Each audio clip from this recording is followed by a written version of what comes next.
If you had asked me 60 years ago what a paradigm was, I certainly couldn't have told you. In fact, if you had asked me 50 years ago, I couldn't have told you. Paradigm is it's sort of a relatively new word in the mind of the general public.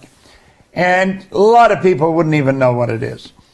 But a paradigm is a very important idea, and it stops us from living the life that we really want to live in more cases than not.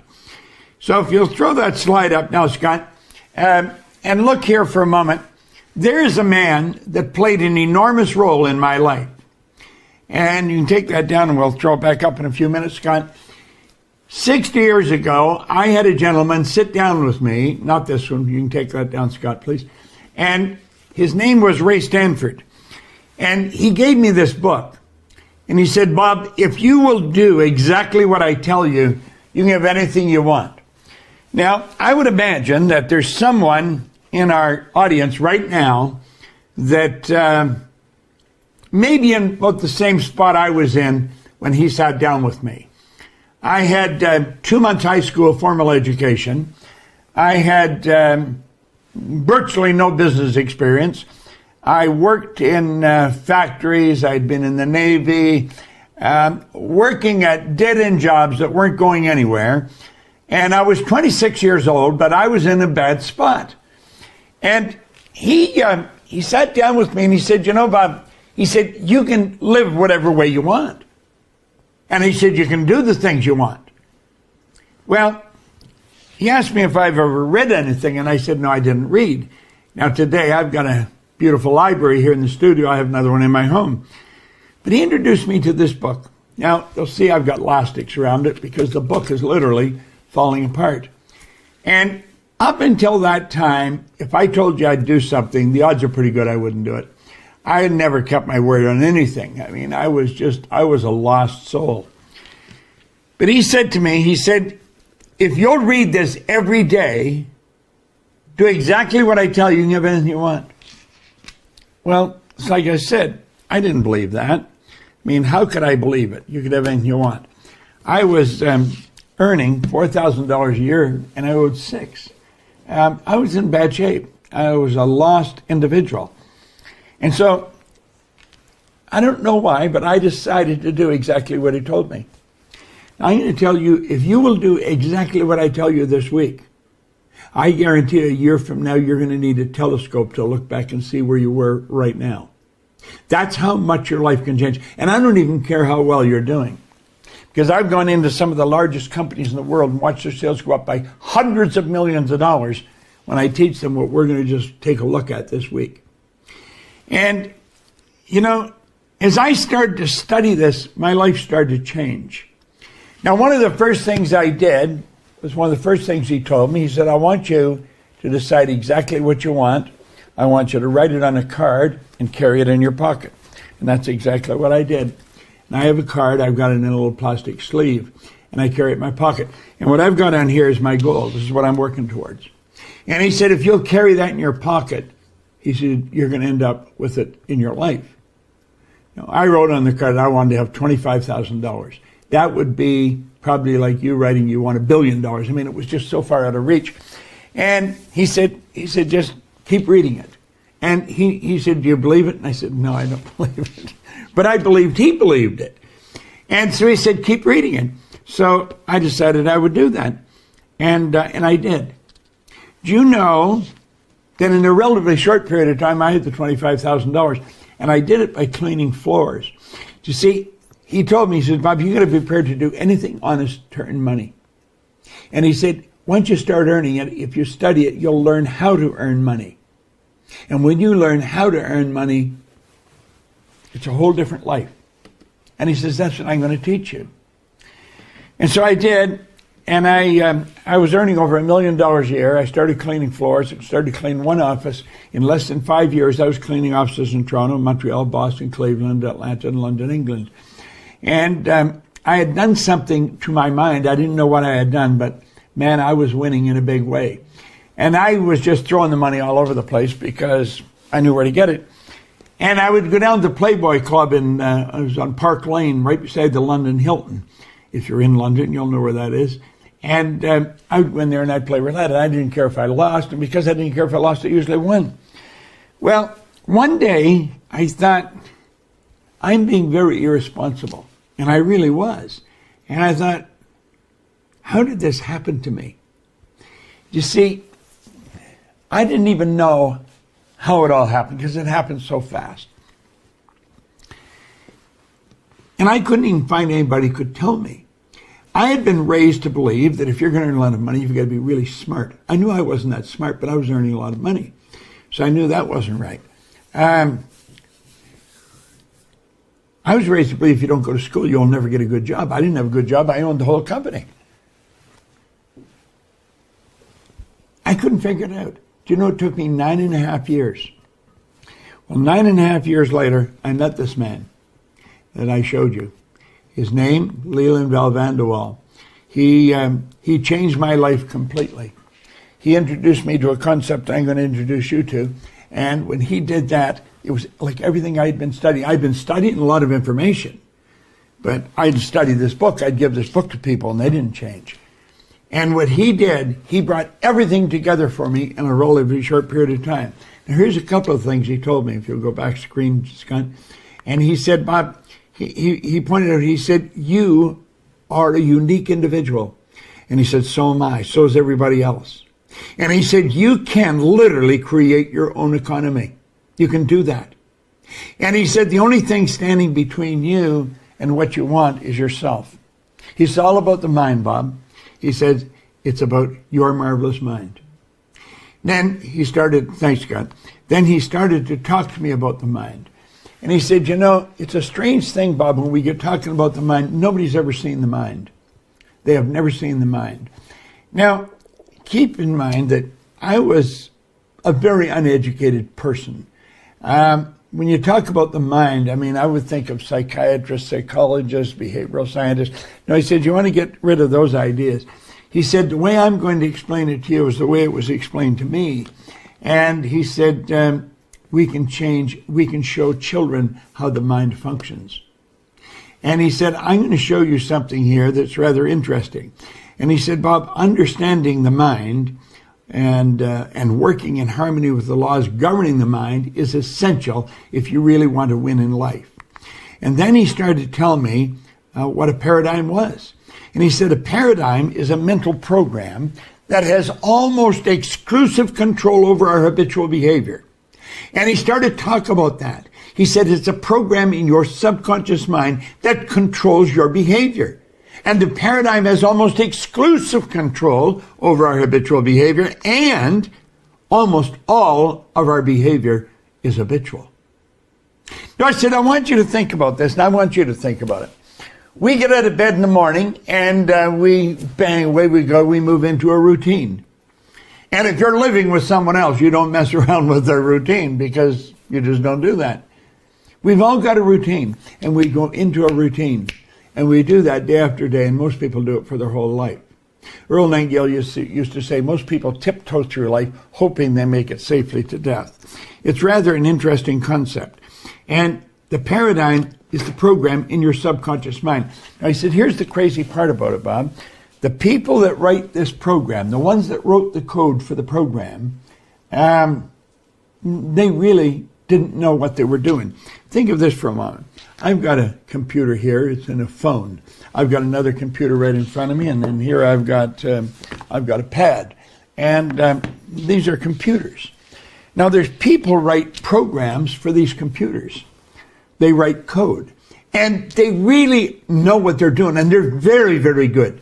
And the program for me to put the slides up here, that's a program. It's a PowerPoint program. And things work like a charm. Well, the people that are writing the code for them are very well educated and really understand what they're doing.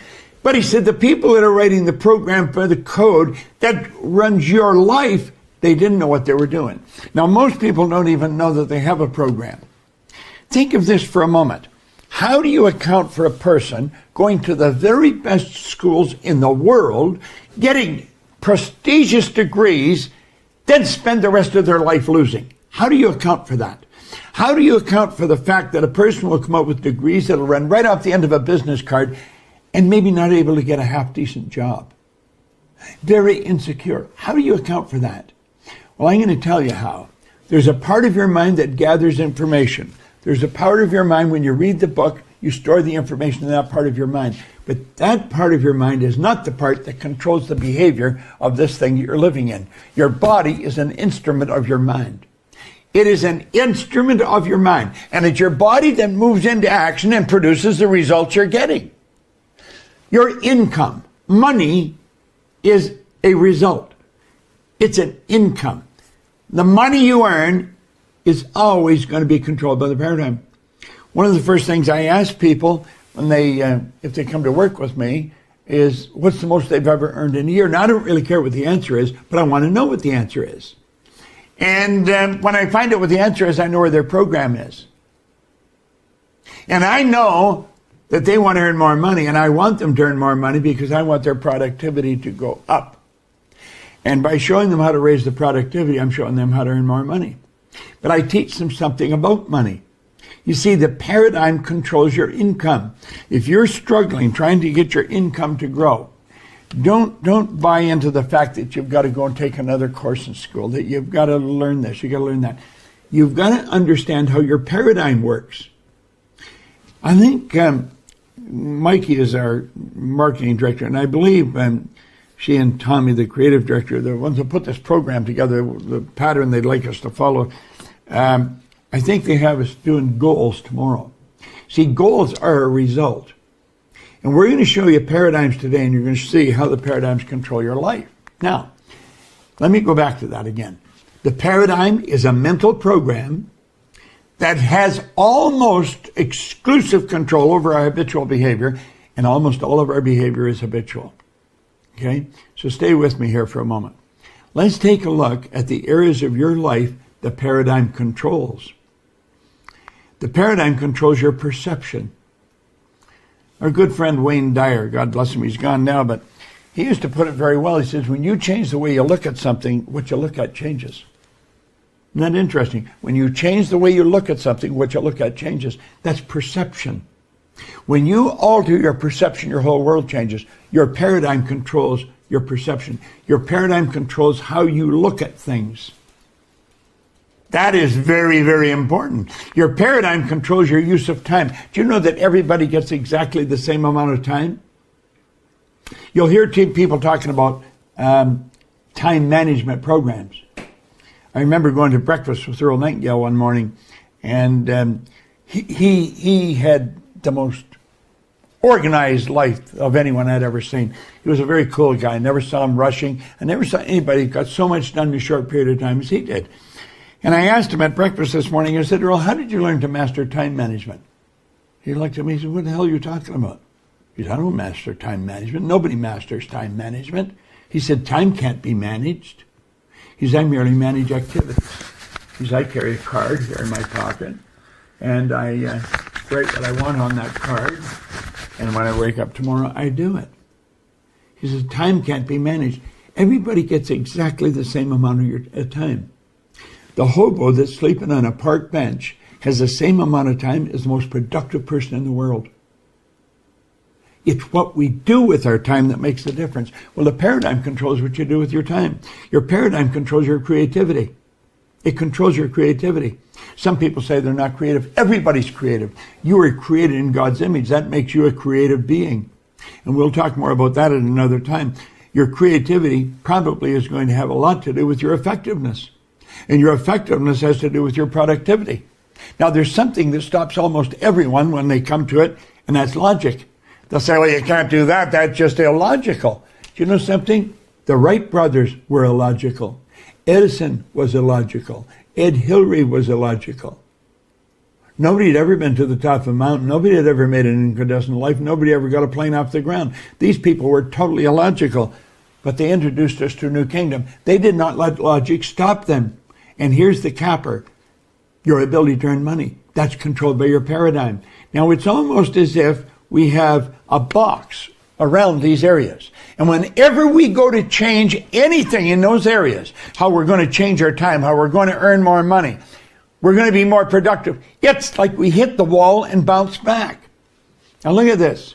When you make a decision that you're going to change the paradigm, the walls come down.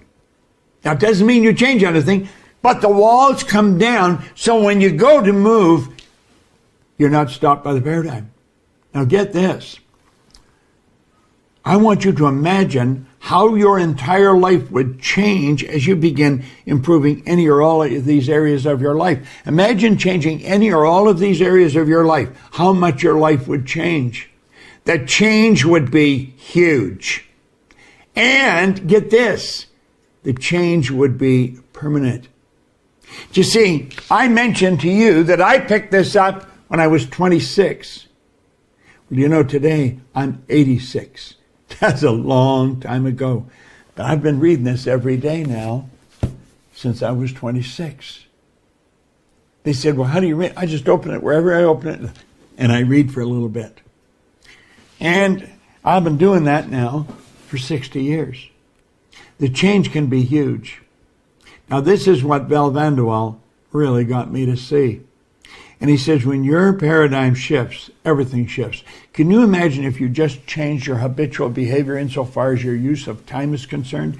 Do you know if you just studied for 1 hour a day, 1 hour a day, get up an hour early. That's where I study, early in the morning. Study for 1 hour a day. Do you know that's nine 40-hour weeks in a period of a year? And that's concentrated study. Can you imagine if you studied the mind for 1 hour a day? That's 9 40-hour weeks in a year. The change would be enormous. Have you any idea how much your income would change if you just worked on changing your time? Your income would skyrocket. You see, I've earned millions of dollars in my life. I maintain I can show anybody how to earn $1 million. It's not even that much. I can show anyone how to change anything. It's all in the mind. And it's you that's got to change. I can't change you, but you can change you. And I'm going to show you how to do it. Now, this is what Vanderwall showed me. Val Vanderwall said, Bob, I want you to look at the mind and paradigms. In fact, I want you to look at your mind and your paradigms. Then he introduced me to a man. And when he introduced me to this man, my whole life took another enormous shift. He said to Dr. Thurman Fleet, was from San Antonio, Texas. He was very involved in the healing arts, and he was very involved in holistic health. Now, if you've seen me do this before, ask yourself this. I wonder how many times Bob's seen himself do it. You cannot go over this concept too often. What I'm going to show you here is the most valuable idea I have ever learned. Now, he said, no one's ever seen the mind. And he said, it's too bad, because when we go for help with doctors now, the doctor treats the body. What we've got to understand is the doctor's treating a symptom, not treating the cause of the problem. The cause of the problem's in the mind. Pay attention to what I'm saying. And he said, nobody's ever seen the mind, so I'm going to draw a picture of the mind. And there's what he drew. This is such a magnificent concept. And then he took and he broke that big circle into two parts. And he said, that's the top half is the conscious mind, and that's the subconscious mind.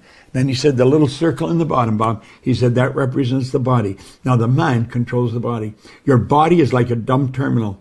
It is like a dumb terminal. This is, without question, the most valuable idea I've ever learned. In all 86 years that I've been living, I've never learned a more valuable idea. And it's what's going on in the mind that controls your body. It's what's going on in the subconscious mind that controls your body. I'm going to show you something real fast about the mind. Look here. The conscious mind, the subconscious, and the body. Now, the conscious mind is your thinking mind.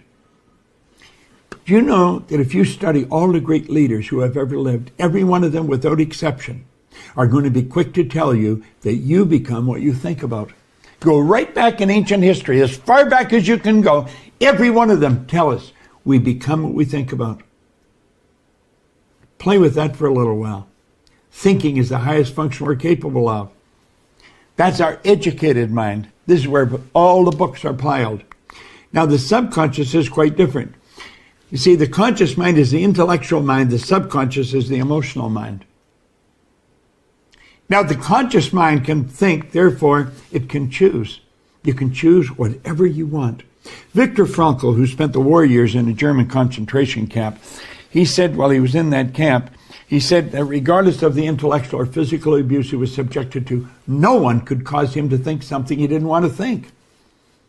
You have the ability to choose your own thoughts. You can accept or reject all the negativity that's going on the TV, newspapers today. You can reject all that. That doesn't mean that it's going to go away, but it'll go away for you. You don't have to give your conscious attention to a lot of stuff that isn't going to do you any good. The conscious mind can accept or reject. Now, when it lets it go, you have the ability to originate anything you want. You're a creative being. Now, your subconscious mind doesn't have any of those abilities. You see, your subconscious mind is amoral. It's like the earth. It doesn't care what you plant. It cannot reject what you plant. It's totally subjective. Now, get this. This is a very important point. You should maybe write this down so you won't forget it when writing causes thinking. Your subconscious mind cannot determine the difference between that which is real and that which is imagined. When you imagine something, it's every bit as real as if it was there in your physical world. So when you build a picture of your goal in your conscious mind and you impress it upon your subconscious accepts it as real. Now, those points that I've just taught you, right there, I've explained, they're the most important points in the mind you'll ever hear. But I'm going to take, and I'm going to set those down for a moment, and I'm going to now apply them. So let's take a look here. This is you today. What did we say about the conscious mind? We said the conscious mind could think. So when all this information comes at you, you can say, get out of here. I'm not going to listen to it. Social media, other people, Netflix, podcasts. You can just say, get out of here. I'm not accepting any of that stuff. But you know something? A good 90-some% of the population don't do that. That is because they leave their mind wide open and they're not thinking. And their subconscious is wide open. What did we say about the subconscious? It had no ability to reject. Why? Well, this is where the paradigm is. Why would people leave their mind wide open? Because they've been programmed to do that. Their mind is wide open, and all that negativity is going right into it. Now, let's close this for a moment, and I'm going to show you how the paradigm was started. Here's you as an infant. This is you as an infant. The conscious faculties have not developed. Everything that is going on around the child goes right into the child's subconscious mind.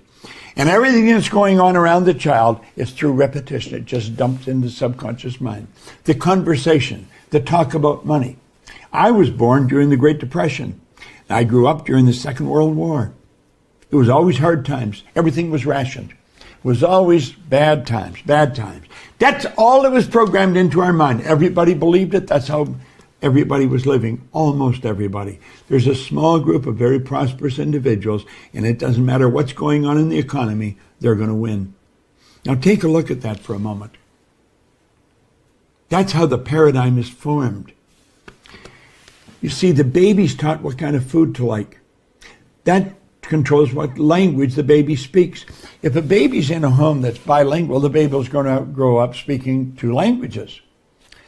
I have a great-granddaughter, and that little girl is learning both English and Latvian because her father is Latvian and the parents speak that language all the time, and the father can speak it, doesn't speak it that much, but around the little girl, that's what they're doing, and she's going to grow up bilingual. I had an associate over in Kuala Lumpur, had a little boy, and at 4 years old, that child could speak 4 different languages. They thought nothing of this. This is very common in parts of the world. That is because when a baby's born, they have no ability to reject information. Remember we said the subconscious, it can only accept. It cannot reject. And whatever's pounded in there over and over and over again, it sticks. And that's how the paradigm's formed. And look at here. Here it is, 20, 30, 50, 60 years later. The paradigm's still controlling them. It's wild when you think about this. It really is. Now look here for a moment. Einstein said the intuitive mind is a sacred gift. The rational mind is a faithful servant. We've created a society that honors the servant and has forgotten the gift. Look here. We talked about perception. Do you know that perception is an intellectual factor? I'm going to show you a number of these. Memory. Do you know there's no such thing as a bad memory? Everybody has a perfect memory. A perfect memory. Do you know that all the other little creatures on the planet are completely at home in their environment? All the little creatures running around outside are completely at home in their environment. They blend in. They operate by instinct, which is perfect. We had instinct removed and these higher faculties put in their place. We have the ability to change our perception. We have a marvelous mind. We can memorize. Do you know that we had a man over into a matrix program we were running, and he came from Saudi Arabia, Abdullah. He was a psychiatrist. He was teaching people over there to memorize the Quran. Jerry Lucas, pro basketball player, retired. He was teaching people out in San Francisco to memorize the Bible. There's no such thing as a bad memory. Everybody has a perfect memory. Most people it's just weak. Now look at this for a moment. Here we go. We also have an imagination. The imagination is the most marvelous tool we've got. It's the most magnificent tool we've got. Our imagination will take us anywhere we want to go. Anywhere we want to go. It's with our imagination that everything you see around you was created first. The furniture around you, everything. This phone, it was created in somebody's imagination first. And that's the way things work. Then you have something called reason. Throw this up full screen, Scott. All right. Now, the reason is our ability to think. It's with the reasoning factor that we think. It's so powerful, and we have intuition. Now, if I were to walk by you, I could tell you what you're like. Because your body is a molecular structure. It's a mass of energy and a very high speed of vibration. Your body is a mass of energy that vibrates. If we put your body in front of an infrared television camera in a completely dark room, you'd see your body as a glistening, radiating, gleaming form. Well, do you know you have an intuitive factor that can pick that energy up and read it?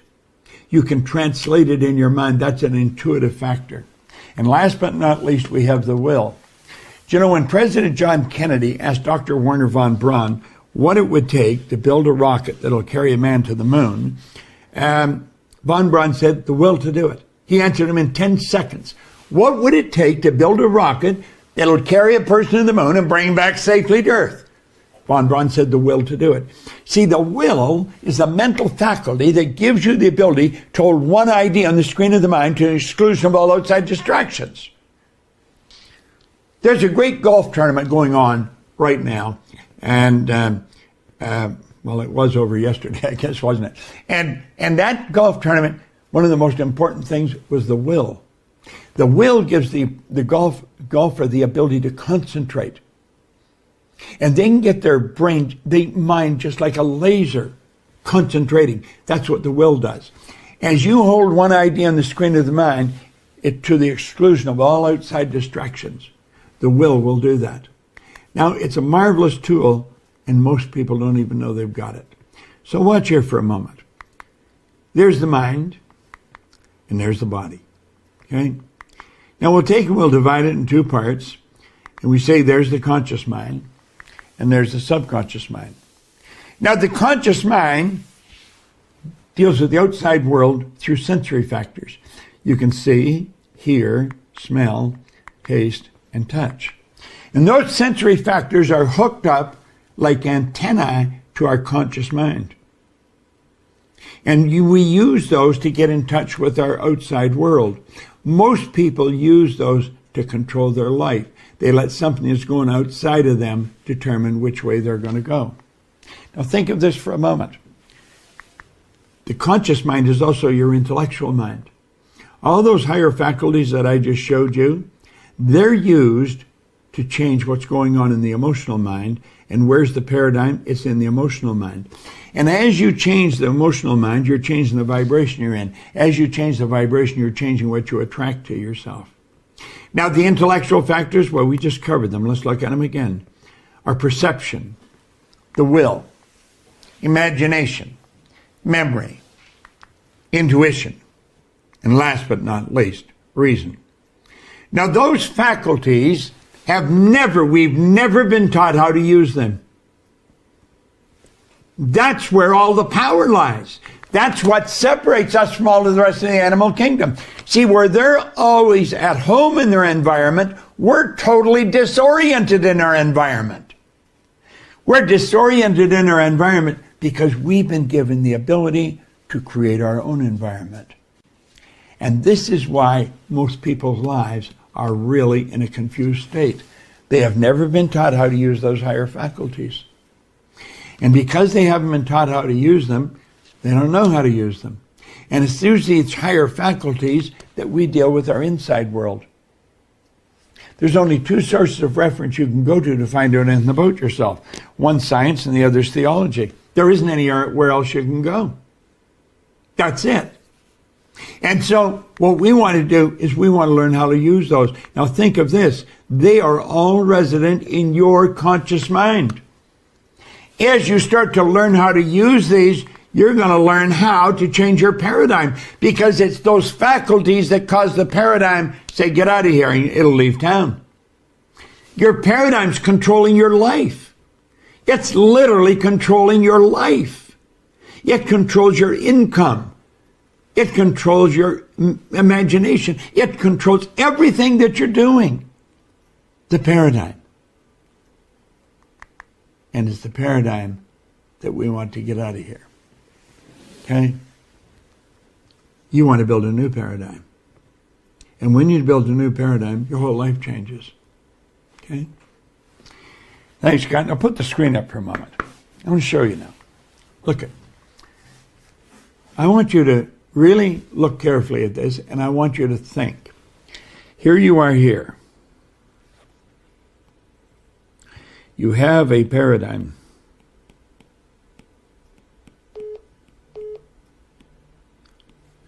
You know, the paradigm dictates what time you get up in the morning. Your body is controlled by your paradigm. See, the paradigm expresses itself in action and produces the results you're getting. So when I ask a person what their income is, what they're really telling me is where their paradigm is programmed. Now, you've got all these higher faculties up here in the conscious mind, but we're also programmed to go by what we see, hear, smell, taste, and touch. We're going around asking people, what do you think I should do? Later on in the week, I'm going to show you how to make decisions. It is the most liberating concept that you're ever going to see. We've never been taught how to make decisions. We've not been taught how to use our higher faculties. And so we're asking other people, what should we do? And they're telling us, and they don't even know. They don't know. We're asking people that don't know how to do things, and they don't know how to do them. We're getting advice from people that don't know any more than ourselves. You know, one of the greatest areas for advice is in how to earn money. Do you know most people have never been taught how to earn money? We're not taught how to use our higher faculties. We're not taught how to earn money. Now, we've got all these higher faculties right here in our conscious mind. Now, there is a power flowing into your conscious mind. It's flowing in. It never stops. And you can make anything you want out of that. And you can build a picture here in your conscious mind. Now, that's a power that flows into you. As it flows in, understand this. It just is. It's neither positive or negative. So I want you to stay with me for a moment and listen. I want you to realize there's a power flowing into your consciousness right now as I'm talking. I want you to start building a picture. I want you to start thinking. And a picture, you think in pictures. How much money would you really love to earn? How much would you really love to earn? Listen, you build a picture of that here, and I can show you how to earn it. I will show you this week. Whatever you build a picture of, I can show you how to earn it. Okay, we'll just close that off for a second. Whatever you build the picture of, I can show you how to earn it. It's such a beautiful concept. You might want a new house. Okay? I build a new home. We can show you how to do that. We can show you how to do anything that you can think. It's such a beautiful concept. Just close that up for a moment. You see, this part here, when we stop and think about it, this power that's flowing into our consciousness, it has no form. It's pure, unadulterated spirit, or science will still tell you it's energy. Theology will tell you it's spirit. There's only two sources of reference you can go to find out anything about yourself. One's science and the other is theology. Well, regardless of which side you lock into, there's a power flowing to and through us. You can measure it. You can actually photograph the energy leaving a body. You can photograph it. This is all very obvious, and it's very well known today. But most people don't know how to work with it. As that power is flowing into your consciousness, you can build anything you want out of it. We'll just clean this up a bit. Okay? You can build anything you want out of it. And so understand it just is as flowing in. It's neither negative or positive. What do we make out of it? Well, we generally go by what we hear. We're listening to the television, or we're listening to the radio, or we're watching a newspaper. We're getting inundated with negative information. And do you know that your paradigm has you locking into that? Now, when you go to think of an idea that's not in harmony with your paradigm, you get trouble in River City, believe me. Take your income, whatever it's at, and then you build a picture here of a greater income, and you go to get emotionally involved in that, and you put it, we'll say the paradigm is X energy, and the new idea is Y energy. They don't mix. That sets up a foreign vibration in the body, and it causes an uncomfortable feeling. People really don't like thinking ideas that they're not in harmony with. Your paradigm controls the vibration that you're in. Your body vibrates. It's in a high speed of vibration. The vibration it's in dictates how you act. When you're around people, you'll pick up feelings from them. It's either positive or negative. It is determined by their paradigm. The paradigm literally controls our behavior and controls our results. Now, I don't know what results you're getting, but I do know this. You can change any results you're getting by changing the paradigm. It's so obvious and so simple, and yet so misunderstood. You would wonder, why doesn't school teach us this? Because school does not understand it. As we go through the week, I'm going to show you how to take an idea, plant the new idea in here that's not in harmony with the paradigm, and I'm going to show you how to get rid of that paradigm. Show you how to change it. Is it easy to do? No, it's not too easy. It's simple, but it's not easy. It takes some discipline. And you see, when Ray Stanford gave me this book, what he was saying to me, Bob, I'm going to show you how to change your paradigm. And that's really what he's showing me how to do. He was showing me how to plant a new idea in my subconscious mind. And when I got the new idea in there, my results started to change.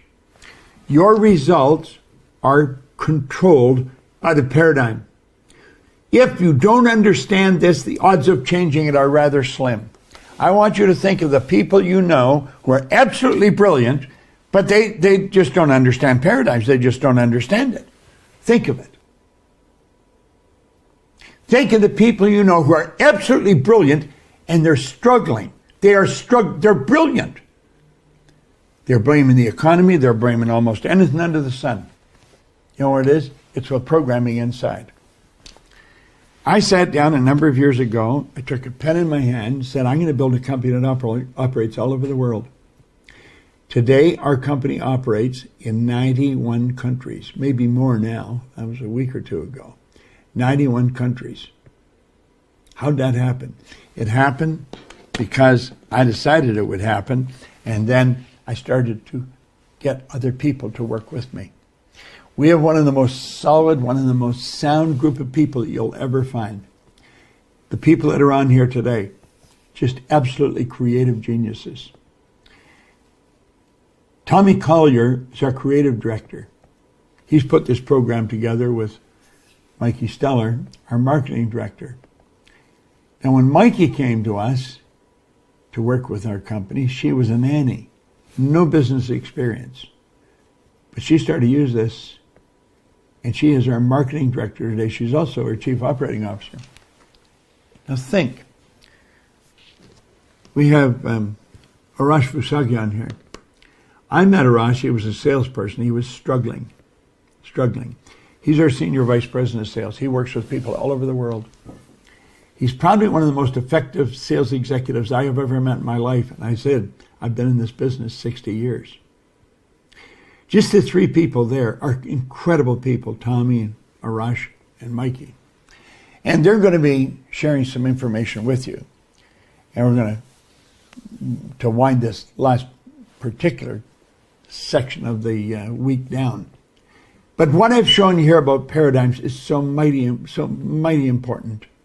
Because when you learn to change your paradigm, you change your whole life.